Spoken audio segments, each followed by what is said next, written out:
In this video, we are going to review how DEQ uses the priority list of toxic air contaminants and some specific updates to the priority list proposed in the Oregon DEQ TRV review and update rulemaking. Hi, I'm Clara Funk, the Air Toxics Emissions Analyst at the Oregon Department of Environmental Quality.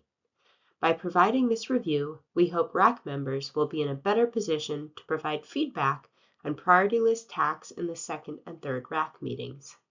In Rule, the priority list is Table 1 of Division 247, Health Risk-Based Air Quality Standards for Toxic Air Contaminants. This is a reminder that supplemental resources are available on the DEQ TRV Review and Update Rulemaking webpage. There are two resources specific to the priority list: a technical support document that provides explanation of the proposed changes, and we also prepared an appendix workbook to the priority list, which more clearly expands some of the grouping changes we're about to cover. This user-friendly workbook is intended for internal and external users to clarify and align information about how to report and use priority list TACs. The priority list of toxic air contaminants is a list of chemicals known or suspected to cause harm when inhaled.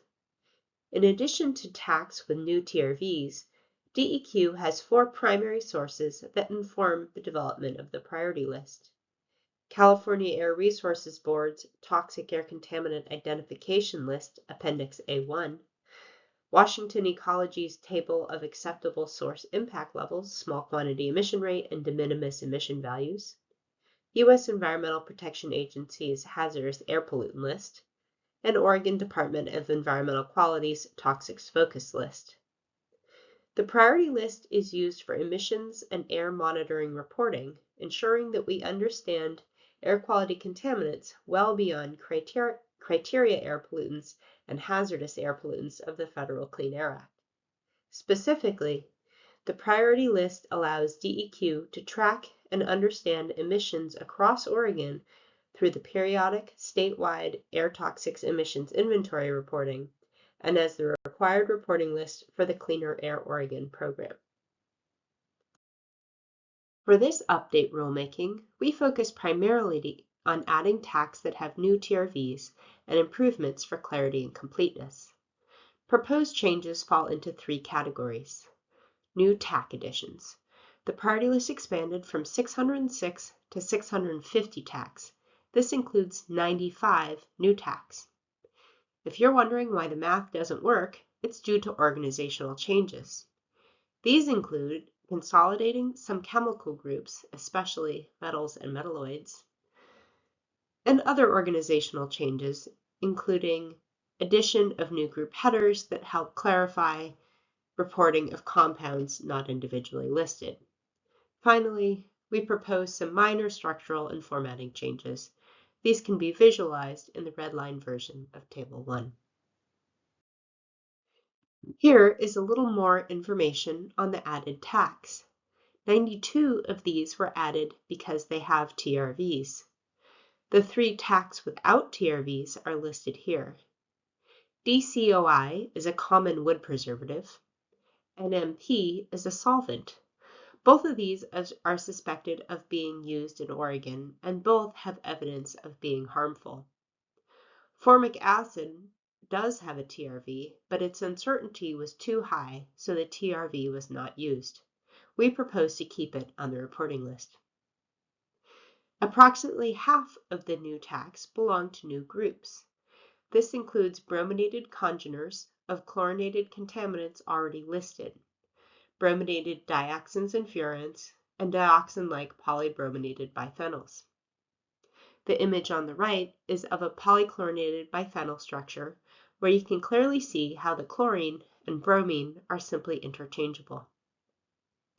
The group for per- and polyfluoroalkyl substances, or PFAS, was revised and expanded from perfluorinated compounds, or PFCs.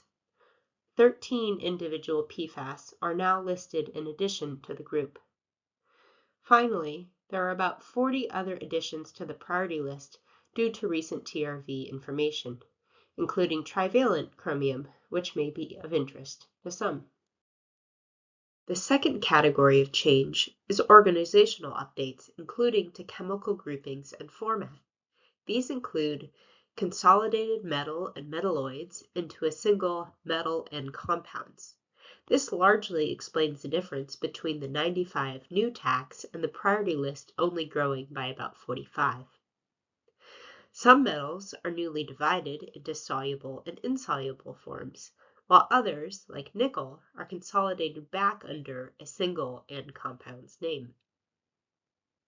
Minor updates include changes like splitting polybrominated biphenyl and polychlorinated biphenyl totals into two rows for evaporated and aerosol particulates. We've also added headers to consolidate and clarify some groups. And lastly, the updates include corrections or revisions to tack order and in some chemical names as needed.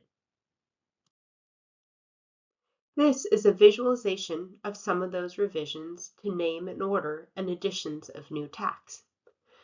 The Rule Table 1 format is also minorly changed in that we've added a notes column so we can be more comprehensive in how any nuances are addressed. In conclusion, I hope this review of priority list updates has been helpful. In RAC Meeting 2, you will have the opportunity to discuss these changes, as well as provide us with other information you want us to consider. Also, if you have questions about anything discussed in this video, or in the supplemental resources we provided at the first RAC meeting, you can contact us to arrange an office hours meeting with DEQ and OHA. Thank you for your participation in the Cleaner Air Oregon Rules Advisory Committee.